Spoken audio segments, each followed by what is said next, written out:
Imagine this: you're surrounded. Thousands of enemy chariots thunder toward you from all sides. Your army is scattered, your soldiers are fleeing in terror, and you stand alone against an empire that wants you dead. This isn't a movie. This is real history. The year is 1274 BCE, and the most powerful pharaoh in Egyptian history is about to face his greatest test. One man against an army. What happens next will be carved in stone, told in poems, and debated by historians for over 3,000 years. This is the story of the Battle of Kadesh. The greatest chariot battle ever fought. And the most successful piece of ancient propaganda ever created. Stay with me, because nothing about this battle is what you think. To understand why this battle happened, we need to travel back 33 centuries, to a world that would be almost unrecognizable to us today. The year is 1274 before the Common Era. The Bronze Age is at its height. This is the age of heroes, of warriors, of massive empires clashing for control of the known world. Two superpowers dominate the ancient Near East. In the south, Egypt. The land of pyramids, pharaohs, and gods made flesh. For 3,000 years, Egypt has stood as a beacon of civilization, its wealth legendary, its military might feared across 3 continents. The Nile flows with abundance, and the pharaohs rule as living gods on earth. In the north, the Hittite Empire. Based in Anatolia, what we now call Turkey, the Hittites are the masters of iron technology. They've built an empire that stretches from the Aegean Sea to the borders of Babylon. They're fierce warriors, skilled diplomats, and they have one major advantage: they know how to forge iron weapons when everyone else is still using bronze. Between these two giants lies Syria. And in Syria lies a city that will change everything: Kadesh. Kadesh isn't just any city. It sits at the crossroads of trade routes connecting Mesopotamia, Anatolia, and Egypt. Whoever controls Kadesh controls the flow of wealth, resources, and military access throughout the entire region. It's the ancient world's equivalent of controlling the Suez Canal, the Strait of Hormuz, and the Panama Canal all at once. And both empires want it. Now let me introduce you to one of history's most fascinating characters, Ramesses II, who would later be known as Ramesses the Great. Born around 1303 BCE, Ramesses is young, ambitious, and hungry for glory. He's the third pharaoh of the 19th dynasty, and he has big sandals to fill. His father, Seti I, was a great warrior king who fought the Hittites and restored Egyptian power in Syria. But Ramesses doesn't want to just match his father's achievements. He wants to surpass them. Picture him, tall, athletic, with piercing eyes and the confidence of a man who believes he's literally divine. Because in ancient Egypt, the pharaoh isn't just a king. He's the living embodiment of the god Horus, the son of Ra, the mediator between the gods and humanity. Ramesses has been groomed for power since childhood. His father made him prince regent at age 14. He's been on military campaigns, he's fought in battles, and by the time he takes the throne at around age 25, he's ready to prove himself. But there's a problem. The Hittites, under King Muwatalli II, have been expanding their influence in Syria. They've been making alliances with Egyptian vassal states, slowly chipping away at Egyptian control. The city of Kadesh, which Egypt had briefly controlled under Seti, has fallen back into Hittite hands. For a young pharaoh who needs to establish his reputation, this is unacceptable. In his 4th year of reign, around 1278 BCE, Ramesses launches a campaign into Syria. He wins some victories, makes a show of force, and returns home. It's a success, but not the glorious triumph he craves.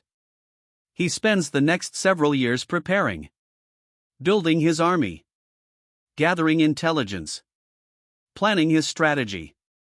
And in his 5th year of reign, 1274 BCE, Ramesses decides it's time. Time to march north with the full might of Egypt. Time to crush the Hittites. Time to reclaim Kadesh and prove to the world that Egypt is the supreme power. He assembles one of the largest armies Egypt has ever fielded, 20,000 soldiers, divided into 4 divisions named after the great gods of Egypt, Ammonius, Are, Ta, and Seth. 2,000 chariots. Supply trains stretching for miles. It's a massive undertaking. Ramesses leads the division of Ammonius personally. He rides at the front in his golden chariot, wearing the blue crown of war, the kepresh, carrying his composite bow and bronze weapons. The pharaoh is going to war. And he's confident that the gods are on his side. Little does he know, he's marching straight into the most dangerous trap of his life. While Ramesses is marching north, confident and bold, let's talk about what's happening on the other side. King Muwatalli II is no fool. He knows the Egyptians are coming. His spies have reported the massive army marching through Canaan and up the coast. And Muwatalli has been preparing his own response. The Hittite king does something unprecedented, he assembles the largest coalition army the ancient world has ever seen. He calls in favors from every ally, every vassal state, every kingdom that owes him loyalty. Warriors pour in from across Anatolia and Syria, from Arzawa in the west. From Massa and Lukka, lands that would later become parts of Greece and Lycia. From Aleppo and Damascus. From kingdoms we can barely pronounce today, Carchemish, Ugarit, Kadesh itself, Nuhas, and dozens more. The numbers are staggering. Ancient sources claim Muwatalli assembled 50,000 soldiers and somewhere between 2,500 to 3,700 chariots. Now, ancient numbers are often exaggerated, but even if we cut those figures in half, we're still talking about an absolutely massive force. And here's the crucial part, Muwatalli doesn't plan to meet Ramesses in open battle on ground of Egypt's choosing. He plans to ambush him. The Hittite king positions his main force behind the city of Kadesh, hidden from Egyptian scouts. He uses the terrain masterfully. Kadesh sits on a mound beside the Orontes River, which splits into two branches at that point, creating a natural moat around much of the city. Muwatalli hides his massive army on the far side of Kadesh, where the Egyptian scouts can't see them. Then he sets the bait. He sends 2 Bedouin tribesmen toward the Egyptian army, with instructions to let themselves be captured. These men will tell the Egyptians exactly what Muwatalli wants them to hear, a lie that will doom thousands of men. The trap is set. Now, all the Hittites have to do is wait for the Egyptians to walk into it. Ramesses and his army have been marching for weeks. They've traveled over 500 miles from the Egyptian border, through Canaan, up the coastal route, and now they're approaching Kadesh from the south. It's late spring, early summer. The sun is brutal. The soldiers are tired but in good spirits. They're confident. They're Egyptians, after all. The greatest civilization on earth. And they're led by a living god. The army is spread out over miles. This is important to understand. Ancient armies couldn't march in one compact group. The logistical challenges were too great. So Ramesses' 4 divisions are separated by several miles as they march. In the lead is the division of Orontes, with Ramesses himself at its head. Behind them, several miles back, comes the division of Ra. Further back still, the division of Ta. And bringing up the rear, the division of Seth. There's also a separate elite force called the Nearin, possibly Canaanite mercenaries, who are taking a different route and will arrive later. As the division of Orontes approaches Kadesh, Egyptian scouts capture 2 Bedouin tribesmen wandering near the road. The scouts bring them before Ramesses. The pharaoh questions them. Where is the Hittite army? The Bedouins have their story ready. They claim to be deserters from the Hittite forces. They tell Ramesses that King Muwatalli is afraid. That the Hittite army is far to the north, near Aleppo, over 100 miles away. That Muwatalli has heard of Egypt's mighty army and has fled rather than face the pharaoh in battle. Can you imagine how this must have sounded to young Ramesses? It's exactly what his ego wants to hear. The Hittites are cowards. They're running away. Kadesh is his for the taking. He believes them. This is the first catastrophic mistake. Excited by this news, Ramesses makes a second critical error. He decides to push ahead quickly with just the division of Orontes to secure the city before the Hittites can return. He doesn't wait for his other divisions to catch up. Speed over caution. Glory over prudence. The division of Orontes, about 5,000 men, crosses to the west side of the Orontes River using a ford. They march past Kadesh, which sits to their east, and they set up camp northwest of the city, in an area called the Wood of Labwi. The camp is hastily constructed. They pitch the pharaoh's tent, set up a perimeter, and the soldiers begin to relax. Some start preparing food. Others tend to the horses. They think they're safe. They think the enemy is 100 miles away. Meanwhile, the division of Ra is crossing the river behind them, strung out along the march route. The divisions of Ta and Seth are even further back, still miles away. Ramesses' army is completely divided, completely vulnerable. And the Hittites, all 3,000 chariots of them, are waiting just out of sight on the other side of Kadesh, ready to strike. What happens next unfolds with terrifying speed. While Ramesses is settling into his camp, his scouts capture 2 more men. But these aren't more helpful informants.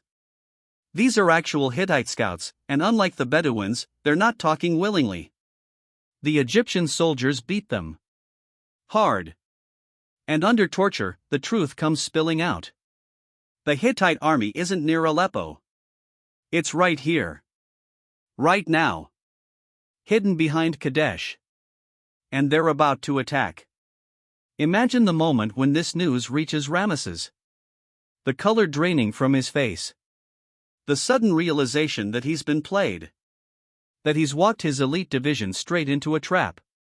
That his army is scattered across miles of territory with the enemy about to fall on them like a hammer. He immediately calls a council of war with his generals. But before they can even formulate a plan, the attack begins. Muwatalli gives the signal.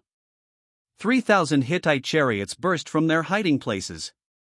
They circle around Kadesh from the east, cross the Orontes River, and slam into the division of Ra while it's still marching in column formation, completely unprepared for battle. Let me paint you a picture of what a Hittite chariot charge looked like. Each chariot carries 3 men, a driver, a warrior with a spear, and a shield bearer. The chariots are heavier than Egyptian ones, built for shock impact rather than speed. They're pulled by powerful horses, and they hit enemy formations like ancient tanks. The division of Ra never stood a chance. Within minutes, they're routed. 5,000 Egyptian soldiers break and run in complete panic. Some are cut down by Hittite spears. Others drown trying to cross back across the river. The survivors flee north toward Ramesses' camp, bringing chaos with them. The Hittites don't stop. They pursue the fleeing Egyptians straight toward the camp of Ammonius' division. The tide of terrified soldiers crashes into Ramesses' camp from the south, and right behind them come the Hittite chariots, 3,000 strong, like a bronze tidal wave. Now the camp itself is under attack. The perimeter is breached. Hittite chariots are inside the camp, cutting down Egyptian soldiers who are barely armed, who were just moments ago cooking their dinner or grooming their horses. Ramesses' carefully planned campaign is disintegrating into a massacre. His elite division is surrounded. The division of Ra is destroyed. The other 2 divisions are miles away and have no idea what's happening. By any reasonable military analysis, this battle is over. The Egyptians have lost. But here's where history takes an unexpected turn. Because Ramesses, for all his youthful arrogance and poor strategic planning, is about to show why he'll be remembered as the Great. When everything is falling apart, when defeat seems certain, the young pharaoh does something extraordinary. He decides to fight. According to Egyptian accounts, and remember, Ramesses himself will commission these accounts, this is the moment when the pharaoh discovers what he's truly made of.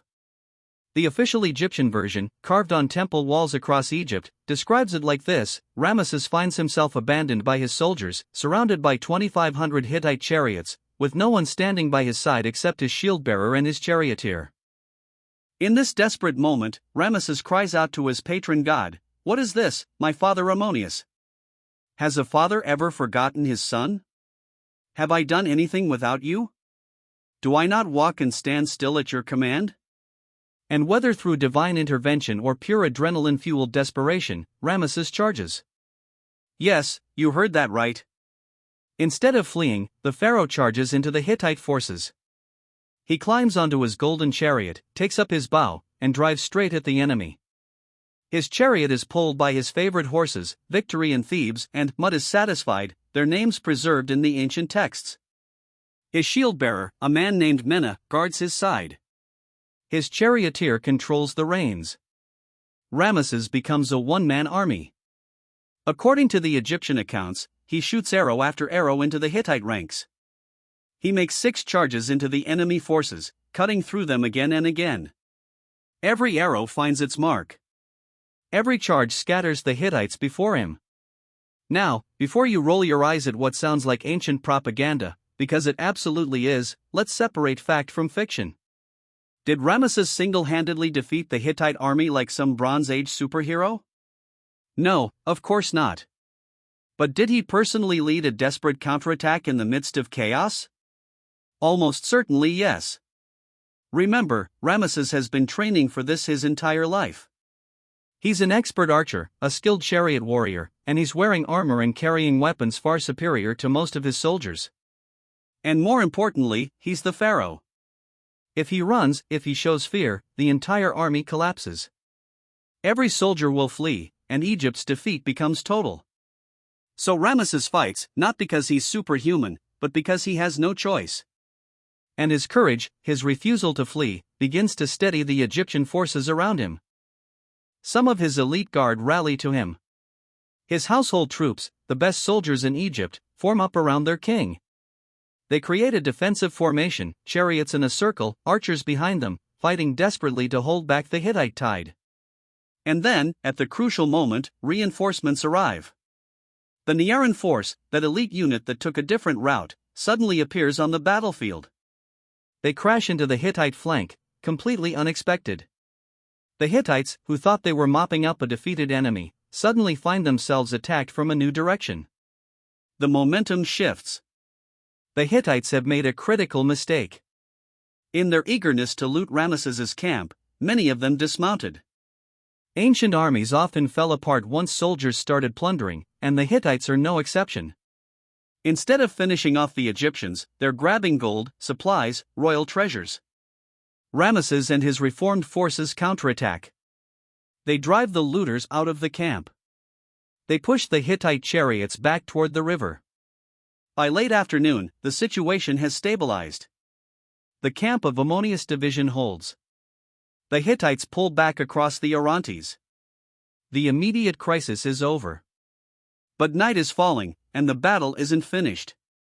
Both sides settle in, tending their wounds, counting their dead, preparing for the next day's fight. The next morning, both armies are exhausted, bloodied, but ready to resume the battle. During the night, the Egyptian divisions of Ta and Seth finally arrived. Now Ramesses has 3 mostly intact divisions, though the division of Ra is shattered. The Hittites still have their massive coalition army, largely intact, behind the walls and defenses of Kadesh. The second day of battle is less dramatic than the first. The fighting is more cautious, more measured. Neither side is willing to commit to an all-out assault. The Hittites remain largely behind their defensive positions.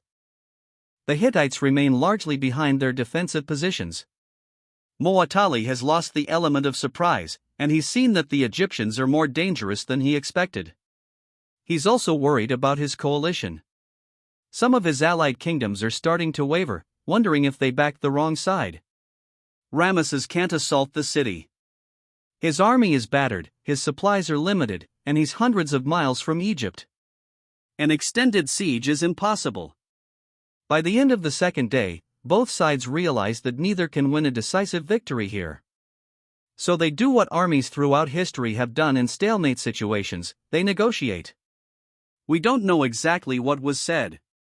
But the outcome is clear: both sides agree to disengage. No formal treaty, not yet. Just an understanding that the battle is over. Ramesses withdraws his army southward. He takes some of the wounded Hittite princes as hostages. He declares victory in dispatches sent back to Egypt. He orders the battle to be recorded as a great triumph. And here's where things get really interesting. Because what happens after the Battle of Kadesh matters far more than what happened during it. Ramesses returns to Egypt having achieved, well, basically nothing of his strategic objectives. Kadesh remains in Hittite hands. The coalition against Egypt is intact. His division of Ra is destroyed. Thousands of Egyptian soldiers are dead. By any objective measure, this campaign is a failure. But Ramesses is about to teach the world a lesson in public relations that propagandists will envy for millennia. He commissions the most extensive documentation of a battle in ancient history. The poem of Pentor and the bulletin are inscribed on temple walls across Egypt, at Karnak, at Luxor, at Abydos, at Abu Simbel, and more. These aren't small inscriptions. They're massive, detailed narratives covering entire walls, accompanied by dramatic relief sculptures showing the pharaoh single-handedly routing the enemy. The message is clear: Ramesses, abandoned by his cowardly troops, personally defeated the entire Hittite army through his divine power and warrior prowess. It's brilliant. It's audacious. And it works. For 3,000 years, people will remember the Battle of Kadesh as a great Egyptian victory. Ramesses will be called the Great. His reputation will grow until he becomes the most famous pharaoh in Egyptian history, second only to Tutankhamun, and Tut is only famous because of his tomb, not his achievements. But here's the ultimate irony: the Hittites think they won too. Hittite records describe the battle as a great victory for Muwatalli. They claim the Egyptians were routed, that Ramesses fled, that the Hittite Empire established its dominance over Syria. So who actually won the Battle of Kadesh? The answer is nobody. And that's what makes it so fascinating. Militarily, it's a stalemate. Strategically, the status quo is maintained. Kadesh stays Hittite. Egypt's border remains where it was. Nothing fundamentally changes. But the battle does have one major long-term consequence. Both empires realize that they can't destroy each other. The cost is too high. The risk is too great. And there are other enemies lurking: the Assyrians to the east, the Sea Peoples starting to probe from the west. 15 years later, in 1259 BCE, Ramesses and the new Hittite king, Hattusili III, sign one of history's first major peace treaties. The Egyptian-Hittite peace treaty establishes borders, mutual defense pacts, and extradition agreements. A copy carved in hieroglyphics sits in the Temple of Karnak. A copy in cuneiform was found in the Hittite capital of Hattusa. The treaty works. Egypt and the Hittite Empire never fight each other again. They become allies, trading partners, even friends. Ramesses marries a Hittite princess to seal the alliance. So what do we learn from the Battle of Kadesh? We learn that propaganda is older than we think. That spin control isn't a modern invention. That how you tell the story of a battle can matter more than who wins it. We learn that young, ambitious leaders can make catastrophic strategic mistakes and still survive through courage and luck. We learn that sometimes the greatest victories aren't won on the battlefield at all. The real triumph of Kadesh wasn't the fighting. It was the peace treaty that followed, which gave both empires 15 years of stability and prosperity. And we learn that 3,000 years later, we're still talking about this battle, still debating what really happened, still fascinated by the young pharaoh who marched into a trap and fought his way out. Ramesses II would rule Egypt for 66 years, longer than almost any pharaoh in history. He'd build more monuments, father more children, and make his name immortal. And it all began on a battlefield beside the city of Kadesh, in the spring of 1274 BCE, when a young king decided that running away was not an option. Thank you for staying with me on this journey through ancient history. The Battle of Kadesh, the greatest battle nobody won, and the most famous battle that changed everything by changing nothing.